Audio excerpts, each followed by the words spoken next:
Pixel 7 and 7 Pro ഇന്ത്യയിൽ launch ചെയ്യാൻ Google കാണിച്ചൊരു മനസ്സുണ്ടല്ലോ. First of all അതിനുവേണ്ടി താങ്ക് യു. കാരണം ഒരുപാട് പേര് ഒരുപാട് നാളായിട്ട് പറഞ്ഞുകൊണ്ടിരിക്കുകയായിരുന്നു ഇന്ത്യയിൽ ലോഞ്ച് ചെയ്യണം. പക്ഷേ ഇവിടെ അവസാനിക്കുന്നില്ല.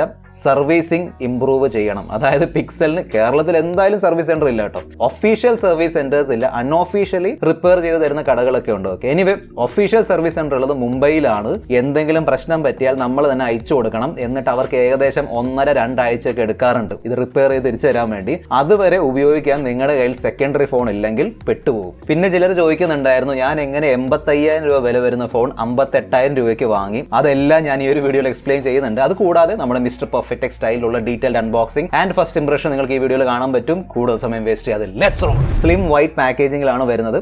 ഓപ്പൺ ചെയ്യാം. ഇതാണ് pixel 7 Pro. Type C to type C charging cable. Charger വരുന്നില്ല കേട്ടോ, ഞാൻ എടുത്ത് പറയേണ്ട ആവശ്യമില്ല. പിന്നെ type A to type C converter, files ഒക്കെ ട്രാൻസ്ഫർ ചെയ്യാൻ വേണ്ടി. ആപ്പിൾ ആണെങ്കിലും സാംസങ് ആണെങ്കിലും ഈവൻ മറ്റ് ബ്രാൻഡുകളും അവരുടെ ഫ്ലാഗ്ഷിപ്പ് ഫോൺസ് ഇറക്കുമ്പോൾ ഇപ്പോൾ എല്ലാ ബ്രാൻഡുകളും മാറ്റ് ഫിനിഷ് തരുന്നുണ്ട്. അതേ രീതിയിൽ ഗൂഗിളും മാറ്റ് ഫിനിഷ് തരേണ്ടതായിരുന്നു. ഈ ഗ്ലോസി ഫിനിഷ് വരുമ്പോൾ ഇതാണ് സംഭവം. കംപ്ലീറ്റ്ലി സ്പെഷ്യലി ഡാർക്ക് കളറൊക്കെ ആണെങ്കിൽ ഒരു രക്ഷ ഉണ്ടാവില്ല. അതേ കണ്ടില്ലേ, ഇതിന്റെ ബാക്കിൽ കംപ്ലീറ്റ്ലി ഈ ഫിംഗർ പ്രിന്റ് സ്മജിന്റെ കളിയാണ്. ഓക്കെ, ഫ്രാങ്ക്ലി നമ്മളെല്ലാവരും കവർ ഇട്ടാണ് ഉപയോഗിക്കാൻ പോകുന്നത്. എനിക്കും അറിയാം, നിങ്ങൾക്കും അറിയാം. എന്നാലും ബാക്കിൽ മാറ്റ് ഫിനിഷ് വരുമ്പോൾ ഒരു പ്രീമിയം ഫീൽ കിട്ടാറുണ്ട്. അതെന്റെ കാഴ്ചപ്പാടാണ്. ഇത്തവണ ഒരു മെറ്റൽ വൈസർ എന്ന് പറയുമ്പോൾ ഇതുപോലുള്ള ഗ്ലാസ് ആ ഷേപ്പിലാണല്ലോ ഇത് വന്നിരിക്കുന്നത്. സോ ഇത്തവണ മെറ്റൽ വൈസർ ആണ് കൊടുത്തിരിക്കുന്നത്. അതുകൊണ്ട് തന്നെ ഈ ഫ്രെയിമും ഈ ഒരു വൈസറും തമ്മിൽ മർജ് ആവുന്ന ഒരു ഫീൽ കിട്ടുന്നുണ്ട്. ഇതിന് മുൻപ് 6 സീരീസിൽ ഗ്ലാസ് ആയിരുന്നു. രണ്ടിന്റെയും പോസിറ്റീവ് ആൻഡ് നെഗറ്റീവ്സ് ഉണ്ട്. ഗ്ലാസ് എന്ന് പറയുമ്പോൾ അത്രയും പെട്ടെന്ന് സ്ക്രാച്ച് വീഴില്ല, പക്ഷെ താഴെ വീണാൽ പൊട്ടാൻ ചാൻസ് ഉണ്ട്. ഇത് താഴെ വീണാൽ പൊട്ടില്ലെങ്കിലും നമ്മുടെ പോക്കറ്റിൽ ചാവി എന്തെങ്കിലും കിടപ്പുണ്ടെങ്കിൽ സ്ക്രാച്ച് വീഴാൻ ചാൻസ് ഉണ്ട്. കാരണം ചില റിവ്യൂസ് ഞാൻ കണ്ടിരുന്നു, അവരുടെ അവിടെ ഓൾറെഡി സ്ക്രാച്ച് വീണ് കഴിഞ്ഞു. എനിവേ ഞാൻ ഉപയോഗിച്ച് നോക്കട്ടെ, എന്നിട്ട് റിവ്യൂ വീഡിയോയിൽ ക്ലിയർ ആയിട്ട് പറഞ്ഞുതരാം. പിന്നെ ഈ ഒരു ക്യാമറ മോഡ്യൂൾ ഉണ്ടല്ലോ, ഇത് നമുക്ക് വേണമെങ്കിൽ ഫിംഗർ സ്റ്റാൻഡ് ആയിട്ട് ഉപയോഗിക്കാൻ പറ്റും. ഇങ്ങനെ വെച്ചിട്ട് നൈസ് ആയിട്ട് ഉപയോഗിക്കാം. ലെഫ്റ്റ് ആണെങ്കിലും റൈറ്റ് ആണെങ്കിലും, കാരണം കംപ്ലീറ്റ്ലി കവർ ചെയ്യുന്നുണ്ടല്ലോ. എനിവേ ഒരു അഡീഷണൽ ബോണസ് ആണ്. പിന്നെ ഈ ഒരു ഫോൺ 212 ഗ്രാം ആണ്. എന്നാൽ കയ്യിലെടുക്കുമ്പോൾ തോന്നത്തില്ല കേട്ടോ. ഞാൻ വിചാരിച്ചത് 200 ഗ്രാമിന്റെ താഴെ ആയിരിക്കുമെന്നാണ്. പക്ഷെ ചെക്ക് ചെയ്ത് നോക്കിയപ്പോൾ 212 ഗ്രാം ആണ് വെയിറ്റ്. സോ ഗൂഗിൾ നല്ല വെയിറ്റ് ഡിസ്ട്രിബ്യൂഷൻ ചെയ്തിട്ടുണ്ട് ഫോർ ഷുവർ. എന്നാലും നല്ല എമണ്ടൻ ഫോൺ ആണ്. ഓക്കെ, 6.7 ഇഞ്ച് ആണ് display. So same iPhone 14 Pro Max അല്ലെങ്കിൽ S22 Ultra. പക്ഷെ ആ ഒരു ഹെവി ഫീലിംഗ് കിട്ടുന്നില്ല. IP68 വാട്ടർ റെസിസ്റ്റന്റ് റേറ്റിംഗുമായാണ് വരുന്നത്. Wi-Fi 6 സപ്പോർട്ട് ചെയ്യുന്നുണ്ട്. NFC-യുടെ ഫീച്ചറും കൊടുത്തിട്ടുണ്ട്. സോ എല്ലാം വരുന്നുണ്ട്. പിന്നെ ഇതിൽ വരുന്ന USB Type C പോർട്ട് ഉണ്ടല്ലോ, ഇത് basically USB Type C Gen 3.2 ആണ്. 6.7 ഇഞ്ചിന്റെ 120 Hz സപ്പോർട്ട് ചെയ്യുന്ന ഒരു 2K റെസൊല്യൂഷൻ ഡിസ്പ്ലേ ആണ് വരുന്നത്. LTPO AMOLED പാനലാണ്. HDR10+ സപ്പോർട്ട് ചെയ്യുന്നുണ്ട്. 1500 നിറ്റ്സിന്റേതാണ് പീക്ക് ബ്രൈറ്റ്നസ്. നല്ല ക്വാളിറ്റിയുള്ള പാനലാണ് കൊടുത്തിരിക്കുന്നത്. നല്ല കളേഴ്സ് ഉണ്ട്. പിന്നെ 2K റെസൊല്യൂഷൻ ഉള്ളതുകൊണ്ട് ആ ഒരു ക്രിസ്പ്നെസ്സും കിട്ടുന്നുണ്ട്. ഓക്കെ, ആ ഒരു ക്ലാരിറ്റി ക്രിസ്പ്നെസ്സും കിട്ടുന്നുണ്ട്. ടോപ്പ് സെന്ററിൽ ചെറിയൊരു പഞ്ച് ഹോൾ കട്ടൗട്ട് ആണ് വരുന്നത്. S22 Ultra അല്ലെങ്കിൽ iPhone 14 Pro Maxന്റെ അത്രയും ബ്രൈറ്റ്നസ് ഇല്ല, പക്ഷേ ബ്രൈറ്റ്നസ് ഇനഫ് ആണ്. പുറത്താണെങ്കിലും അകത്താണെങ്കിലും no problem. HDR, Widevine, L1 ഇതെല്ലാം സപ്പോർട്ട് ചെയ്യുന്നുണ്ട്. സോ നിങ്ങൾക്ക് OTT പ്ലാറ്റ്ഫോംസിൽ ഫുൾ HD കണ്ടന്റ് കാണാൻ കഴിയും. പിന്നെ ഇതിന്റെ രണ്ട് സൈഡിലും ചെറിയ രീതിയിലുള്ള കർവ് കൊടുത്തിട്ടുണ്ട്. കർവ് ഡിസ്പ്ലേസ് വരുമ്പോൾ ഒരു ലേശം ഒരു പ്രീമിയം ഫീൽ കിട്ടാറുണ്ട്. സോ ഇവിടെ ആ ഒരു പ്രീമിയം ഫീൽ കിട്ടുന്നുണ്ട്. Under display finger print scanner ആണ് കൊടുത്തിരിക്കുന്നത്. ഓപ്റ്റിക്കൽ ഫിംഗർ പ്രിന്റ് സ്കാനർ ആണ്, അൾട്രാസോണിക് അല്ല. കഴിഞ്ഞ വർഷം വന്ന പിക്സൽ 6 സീരീസിൽ 6ലും 6 Proയിലും 6ലും പിന്നെ പറയണ്ടല്ലോ, മറ്റുള്ളവർ പ്രസ് ചെയ്യുമ്പോഴും ഓപ്പൺ ആയി വരുന്നുണ്ടായിരുന്നു. സോ അങ്ങനെ നോക്കുമ്പോൾ ഇത്തവണ ഒരു അൾട്രാസോണിക് ഫിംഗർ പ്രിന്റ് സ്കാനർ കൊടുക്കേണ്ടതായിരുന്നു, അറ്റ്ലീസ്റ്റ് ഇൻ 7 Pro. പക്ഷേ ഓപ്റ്റിക്കൽ ഫിംഗർ പ്രിന്റ് സ്കാനർ ആണ് വന്നിരിക്കുന്നത്. MKBHD പുള്ളിയുടെ വീഡിയോയിൽ പറഞ്ഞിട്ടുണ്ടായിരുന്നു, അതായത് അത്രയും ഫാസ്റ്റ് അല്ല എന്ന്. പക്ഷെ എനിക്ക് അങ്ങനെ തോന്നിയില്ല. അത്യാവശ്യം ഫാസ്റ്റ് തന്നെയാണ്. തുറന്നു വരുന്നത് ആ ഒരു ആനിമേഷൻ കാരണം സ്ലോ ആയിരിക്കും, പക്ഷേ ഇറ്റ്സ് ഫാസ്റ്റ് ഓൺലി. ഇത്രയും പോരെ, ഇത്രയും ഫാസ്റ്റ് മതി. അത്യാവശ്യം ഫാസ്റ്റ് ആണ്, വലിയ ഇഷ്യൂ ഒന്നുമില്ല. പിന്നെ face unlock normal face unlock, അതായത് ഒരു സാധാരണ ആൻഡ്രോയിഡ് ഫോണിൽ വരുന്ന നോർമൽ ഫേസ് അൺലോക്ക് ആണ് വരുന്നത്. ഇരുട്ടത്തൊന്നും വർക്ക് ആവില്ല. പിന്നെ ഒരു വളരെ സിമ്പിൾ ഓൾവേസ് ഓൺ ഡിസ്പ്ലേ ആണ് കൊടുത്തിരിക്കുന്നത്. ആവശ്യമുള്ള എല്ലാ സംഭവം അവിടെ വരുന്നുണ്ട്. അതായത് ടൈം, ഡേറ്റ്, വെതർ, നോട്ടിഫിക്കേഷൻസ് ഒക്കെ കാണിക്കുന്നുണ്ട്. ഡ്യുവൽ സ്റ്റീരിയോ സ്പീക്കേഴ്സ് ആണ് തന്നിരിക്കുന്നത്. S22 Ultra അല്ലെങ്കിൽ iPhone 14 Pro Maxന്റെ ലെവലുള്ള പെർഫോമൻസ് ഒന്നും ഇല്ലെങ്കിലും അത്യാവശ്യം നല്ല സ്പീക്കർ പെർഫോമൻസ് തരുന്നുണ്ട്. കഴിഞ്ഞ വർഷം വന്ന ഗൂഗിളിന്റെ ടെൻസർ ചിപ്സെറ്റ് ഉണ്ടല്ലോ, അതിന്റെ സെക്കൻഡ് ജനറേഷൻ ആണ് ഇതിൽ വന്നിരിക്കുന്നത്. Google tensor G2. അങ്ങനെ ഭയാനകമായ മാറ്റമൊന്നും വന്നിട്ടില്ല.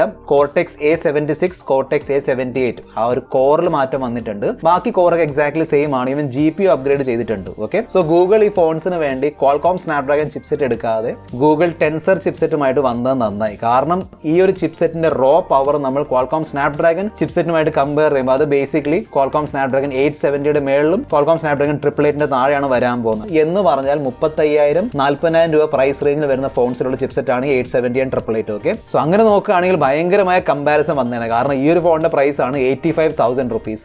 Anyway pixel phones high performance, gaming performance അതിന് വേണ്ടിയല്ല, ക്ലീൻ പിക്സൽ എക്സ്പീരിയൻസും പിന്നെ ഗൂഗിളിന്റെ സൈഡിൽ നിന്ന് വരുന്ന പ്രത്യേക സോഫ്റ്റ്വെയർ ഫീച്ചേഴ്സും പിന്നെ ക്യാമറ പെർഫോമൻസ് ഇതിനു വേണ്ടിയൊക്കെയാണ് ആളുകൾ പിക്സൽ ഫോൺസ് വാങ്ങുന്നത്. ഇനീഷ്യൽ സെറ്റപ്പിന് ശേഷം പിന്നെ ഞാൻ പുറത്ത് കൊണ്ടുപോയി ക്യാമറയൊക്കെ ഉപയോഗിക്കാൻ നോക്കിയപ്പോൾ ഈ സമയത്തൊക്കെ നല്ലോണം വാം ആവുന്നുണ്ടായിരുന്നു. പിന്നെ ഞാൻ AnTuTu ബെഞ്ച്മാർക്ക് സ്കോർ റൺ ചെയ്ത് നോക്കി, അതായത് ബെഞ്ച് മാർക്കിംഗ് ചെയ്ത് നോക്കിയപ്പോൾ അത്യാവശ്യം ഹീറ്റ് ആവുന്നുണ്ടായിരുന്നു. ചാർജ് ചെയ്യാൻ വെച്ചപ്പോൾ ഹീറ്റായി. ഇനി ഒരു പക്ഷേ നമ്മൾ ഈ ഒരു ഫോൺ ഉപയോഗിച്ച് വരുമ്പോൾ അതൊക്കെ ഇമ്പ്രൂവ് ആവാൻ ചാൻസ് ഉണ്ട്. എനിവേ അതൊക്കെ ലോങ് ടേം റിവ്യൂ ഞാൻ ഷെയർ ചെയ്യാം. ഈ ഒരു ഫോൺ ഫസ്റ്റ് ടൈം സെറ്റപ്പ് ചെയ്ത് ഞാൻ ഉള്ളിൽ കയറിയപ്പോൾ തന്നെ അവിടെ ഒരു അപ്ഡേറ്റ് വന്ന് കിടപ്പുണ്ടായിരുന്നു. ഞാൻ അപ്ഡേറ്റ് സൈഡാക്കി, ഇൻസ്റ്റാൾ ചെയ്തില്ല, എന്നിട്ട് വെറുതെ ഉപയോഗിക്കാൻ നോക്കി. അത്യാവശ്യം ബഗ്സ് ഒക്കെ ഉണ്ടായിരുന്നു. ഓക്കെ, സോ പിക്സൽ ഫോൺസിലും ബഗ്സ് ഉണ്ട്, അതിൽ ഞാൻ എടുത്ത് പറയേണ്ട ആവശ്യമില്ല. 6 സീരീസിൽ അത്യാവശ്യം ബഗ്സ് ഒക്കെ ഉണ്ടായിരുന്നു. എനിവേ, സോ ഇതിൽ ബഗ്സ് ഉണ്ടായിരുന്നു കേട്ടോ. ബിഫോർ ദ അപ്ഡേറ്റ് ഇവിടെയുള്ള സെറ്റിംഗ്സ് ഇങ്ങനെ പ്രസ് ചെയ്യുമ്പോൾ ഇപ്പോൾ പെട്ടെന്ന് തുറന്നു വരുന്നുണ്ട്.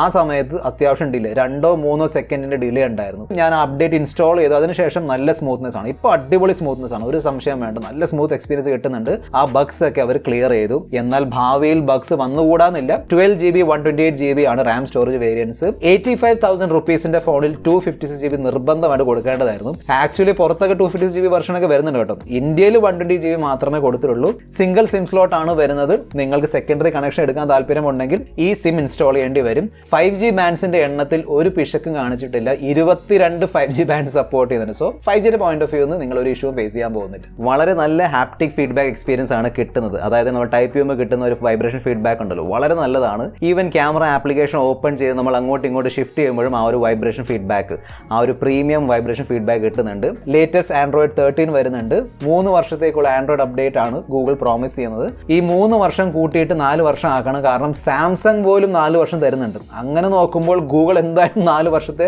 ആൻഡ്രോയിഡ് അപ്ഡേറ്റ് തരേണ്ടതാണ്. ഗൂഗിളിന്റെ പിക്സൽ ഫോൺ ആയതുകൊണ്ട് ചില ഇൻട്രസ്റ്റിംഗ് സോഫ്റ്റ്വെയർ ഫീച്ചേഴ്സ് ഒക്കെ വരുന്നുണ്ട്. ഫസ്റ്റ് ആണ് ഗൂഗിൾ ട്രാൻസ്ക്രൈബ് എന്ന് പറഞ്ഞാൽ സ്പീച്ച് ടു ടെക്സ്റ്റ്. നമ്മൾ സംസാരിക്കുന്ന സംഭവങ്ങളൊക്കെ അത് ടെക്സ്റ്റ് ആക്കി കാണിച്ചു തരാം, അല്ലെങ്കിൽ ടെക്സ്റ്റ് ആക്കി എഴുതി കാണിക്കും. നല്ലോണം വർക്ക് ആവുന്നുണ്ട്. ഈവൻ മലയാളം വർക്ക് ആവുന്നുണ്ട് കേട്ടോ. ഞാൻ കാണിച്ചു തരാം. ഞാനൊരു ലൈവ് റെക്കോർഡിംഗ് ഇവിടെ കാണിച്ചു തരാം. നിങ്ങൾക്ക് ഈ ഒരു വീഡിയോ ഇഷ്ടപ്പെടുന്നുണ്ടെങ്കിൽ തീർച്ചയായിട്ടും വീഡിയോ ലൈക്ക് ചെയ്യുക, ഷെയർ ചെയ്യുക, പിന്നെ ഈ ചാനൽ സബ്സ്ക്രൈബ് ചെയ്യാൻ മറക്കണ്ട.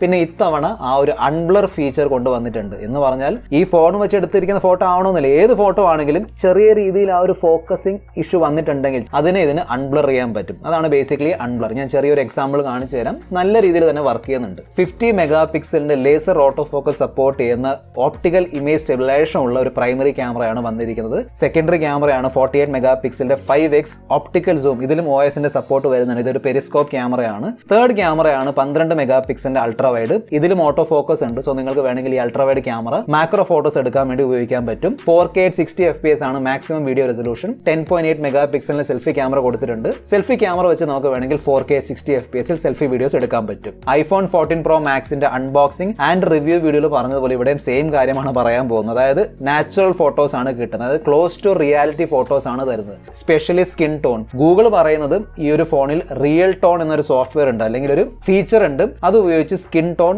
പെർഫെക്റ്റ് ആക്കാൻ നോക്കാറുണ്ട്. അതായത് ഏത് തരത്തിലുള്ള സ്കിൻ ടോൺ ആണെങ്കിലും പെർഫെക്റ്റ് ആയിട്ട് ഫോട്ടോയിൽ വരും എന്നാണ് അവർ പറഞ്ഞിരിക്കുന്നത്. ഞെട്ടിപ്പിക്കുന്ന വീഡിയോ പെർഫോമൻസ് ഒന്നുമില്ല. Still it's nice. ഓക്കെ, നമുക്ക് 3 ക്യാമറകളും വെച്ച് 4K 60 FPS വീഡിയോസ് ഒക്കെ എടുക്കാൻ പറ്റും. ഞാൻ എടുത്ത ഫോട്ടോ ആൻഡ് വീഡിയോ സാമ്പിൾസ് നിങ്ങൾക്ക് സ്ക്രീനിൽ കാണാം, നിങ്ങൾക്ക് കണ്ടു നോക്കാം. ഓക്കെ, സിനിമാറ്റിക് മോഡ് വന്നിട്ടുണ്ട്. 1080p at 24 FPS cinematic mode work ആവുന്നത്. നല്ല രീതിയിൽ വർക്ക് ആവുന്നുണ്ട്. സാമ്പിൾസ് കാണാം. ബാക്ക്ഗ്രൗണ്ട് ബ്ലർ ഒക്കെ ഓക്കെ ആണ്. എച്ച് ഡിറ്റക്ഷനും ഓക്കെ ആയ രീതിയിൽ ചെയ്യുന്നുണ്ട്. എനിവേ ഇതൊരു ഫസ്റ്റ് ഇംപ്രഷൻ മാത്രമാണ്. ഓക്കെ, ലോ ലൈറ്റ് ഫോട്ടോഗ്രാഫി അല്ലെങ്കിൽ നൈറ്റ് ഫോട്ടോഗ്രാഫി ഈസ് അമേസിംഗ്. ഒരു രക്ഷയില്ലാത്ത നൈറ്റ് പ്രോസസിംഗ് ആണ് ചെയ്യുന്നത്. നമ്മൾ ഈ ഡിസ്പ്ലേയിൽ കാണുമ്പോൾ അങ്ങനെ ഭയങ്കരമായ സമയമായിട്ടും തോന്നുന്നില്ല. പക്ഷേ ആ ഒരു ഷട്ടർ ബട്ടൺ പ്രസ് ചെയ്തതിനു ശേഷം വരുന്ന ഒരു ഫോട്ടോ ഉണ്ടല്ലോ, ആ ഒരു സോഫ്റ്റ്വെയർ പെർഫോമൻസ് അത് ഒരു രക്ഷയില്ല. ഗ്രെയിൻസ് ഒക്കെ നല്ലോണം കുറയ്ക്കുന്നുണ്ട്, അല്ലെങ്കിൽ ഗ്രെയിൻസ് ഇല്ലെന്ന് പറയാൻ പറ്റും. ഓവറോൾ നല്ലൊരു ഫോട്ടോ ആണ് എടുത്തു തരുന്നത്. അൾട്രാ വൈഡ് ക്യാമറ പെർഫോമൻസ് നല്ലതാണ്. അങ്ങനെ കളർ ഷിഫ്റ്റ് ഒന്നും ഞാൻ നോട്ടീസ് ചെയ്തില്ല. അതായത് പ്രൈമറി ക്യാമറ ഫോട്ടോസും അൾട്രാ വൈഡ് ഫോട്ടോസും തമ്മിൽ അങ്ങനെ കളർ ഷിഫ്റ്റ് ഒന്നുമില്ല. നല്ല ഡീറ്റെയിൽസ് ഒക്കെ ക്യാപ്ചർ ചെയ്യുന്നുണ്ട്.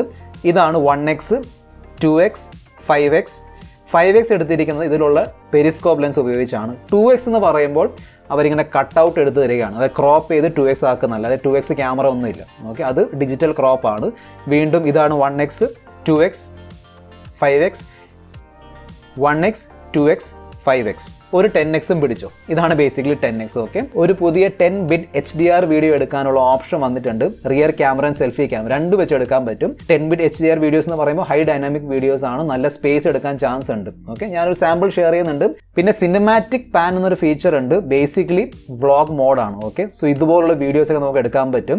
അതായത് പോസ് ചെയ്ത് ഡിഫറെന്റ് ക്ലിപ്സ് ഒക്കെ നമുക്ക് ഷൂട്ട് ചെയ്യാൻ പറ്റും. അതാണ് basically cinematic pan video. Selfie photos നല്ലതാണ്, നല്ല ഡീറ്റെയിൽസും കളേഴ്സ് കിട്ടുന്നുണ്ട്. സ്കിൻ ടോൺ ഒക്കെ അത്യാവശ്യം നല്ല രീതിയിൽ പിടിക്കാൻ പറ്റുന്നുണ്ട്. പക്ഷേ ഓട്ടോ ഫോക്കസിന്റെ ഫീച്ചർ ഇതിന്റെ സെൽഫി ക്യാമറയിൽ വരുന്നില്ല. അതെനിക്കൊരു പോരായ്മയായിട്ട് തോന്നി. സ്പെഷ്യലി ഗൂഗിളിന്റെ ഫ്ലാഗ്ഷിപ്പ് ഫോണാണ് 7 Pro, Pixel 7 Pro. തീർച്ചയായിട്ടും കൊടുക്കേണ്ടതായിരുന്നു. ഞാനിത് S22 Ultra അല്ലെങ്കിൽ iPhone 14 Pro Maxുമായിട്ട് കമ്പയർ ചെയ്യുകയില്ല. അതൊക്കെ വേറെ പ്രൈസ് റേഞ്ചിലുള്ള ഫോൺസ് ആണ്. എന്നാൽ സാംസങ്ങിന്റെ S22 Plusൽ വരുന്നുണ്ടല്ലോ auto focus in selfie camera. S22 വരുന്നുണ്ട്, iPhone 14 കൊടുത്തിട്ടുണ്ട്. സോ ഇവിടെയും കൊടുക്കേണ്ടതായിരുന്നു. കാരണം നമുക്ക് ആ ഒരു വ്യത്യാസം ക്ലിയർ ആയിട്ട് അറിയാൻ പറ്റുന്നുണ്ട്. കണ്ണിലുള്ള ആ ഒരു ഷാർപ്നെസ് ഉണ്ടല്ലോ, ഓട്ടോ ഫോക്കസ് ഉള്ളപ്പോൾ കിട്ടുന്ന ഷാർപ്നെസ് അത് ഇവിടെ കിട്ടുന്നില്ല. 4K at 60 FPS selfie videos എടുക്കാൻ പറ്റും. ഇതാണ് 4K video sample, 4K video selfie sample ആണ്. പിന്നെ ഒരു കാര്യം എടുത്തു പറയണം കേട്ടോ, അതായത് നമ്മൾ ഇതിന്റെ ഡിസ്പ്ലേയിൽ കാണുന്ന ഒരു ഫോട്ടോ അല്ല നമുക്ക് പിന്നീട് കിട്ടുന്നത്. ആ ഒരു സോഫ്റ്റ്വെയർ പ്രോസസ്സിങ്ങിന് ശേഷം ഒരു രക്ഷയില്ലാത്ത സോഫ്റ്റ്വെയർ പ്രോസസ്സിംഗ് ആണ് നടക്കുന്നത്. അതായത് ബാക്ക്ഗ്രൗണ്ടിൽ കടന്നിങ്ങനെ കറങ്ങുന്നുണ്ട് അൽഗോറിതം, പിന്നെ ഇതിന്റെ മെഷീൻ ലേണിംഗ് ഒക്കെ.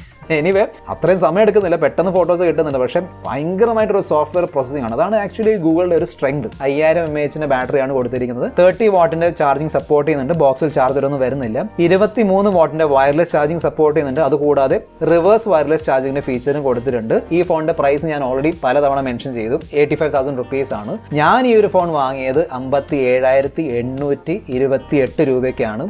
എങ്ങനെയാണെന്ന് വെച്ചാൽ നമ്മുടെ പഴയ iPhone XR ഓർമ്മയുണ്ടോ, റീഫർബിഷ്ഡ് ക്യാഷിഫൈയിൽ നിന്ന് ക്യാഷ് കൊടുത്ത് വാങ്ങിയ അത് ഞാൻ അങ്ങ് എക്സ്ചേഞ്ചിൽ കൊടുത്തു. പിന്നെ എൻ്റെ കയ്യിൽ HDFCൻ്റെ ഡെബിറ്റ് കാർഡ് ഇരിപ്പുണ്ട്. അത് ഉപയോഗിച്ചപ്പോൾ എക്സ്ട്രാ 8,500 രൂപ കിട്ടി. എക്സാക്ട് ഡീറ്റെയിൽസ് ഞാൻ ഇവിടെ ഷെയർ ചെയ്യുന്നുണ്ട്, പോസ് ചെയ്ത് കണ്ടു നോക്കാം. ഫസ്റ്റ് ഇംപ്രഷനിൽ ഞാൻ ഹാപ്പിയാണ്. ഓക്കെ, ചെറിയ രീതിയിലുള്ള വാംത്ത് ഉണ്ട്, അതായത് ചൂടാവുന്നുണ്ട്. അവിടെ ഭയങ്കരമായിട്ട് ചൂടില്ല, ചെറിയ രീതിയിൽ ചൂടാവുന്നുണ്ട്. പക്ഷേ ക്യാമറ പെർഫോമൻസ് ഒക്കെ അടിപൊളിയാണ്. എനിവേ ലോങ് ടേം യൂസിന് ശേഷം മാത്രമേ എനിക്ക് ഉറപ്പിച്ച് എന്തെങ്കിലും പറയാൻ പറ്റുള്ളൂ. ട്വിറ്ററിൽ ഫോളോ ചെയ്തോളൂ. നിങ്ങൾ ട്വിറ്ററിൽ ഉണ്ടെങ്കിൽ തീർച്ചയായിട്ടും ട്വിറ്ററിൽ ഫോളോ ചെയ്യുക. ഓക്കെ, ഞാൻ അവിടെ ഇങ്ങനെ പുതിയ അപ്ഡേറ്റ്സും പിന്നെ ഇൻട്രസ്റ്റിംഗ് ഇൻഫോർമേഷനൊക്കെ ഷെയർ ചെയ്യാറുണ്ട്. സോ നിങ്ങൾ ട്വിറ്ററിൽ ഉണ്ടെങ്കിൽ തീർച്ചയായിട്ടും ഫോളോ ചെയ്യുക. This is your friend Mr. Perfect Tech signing off. Goodbye.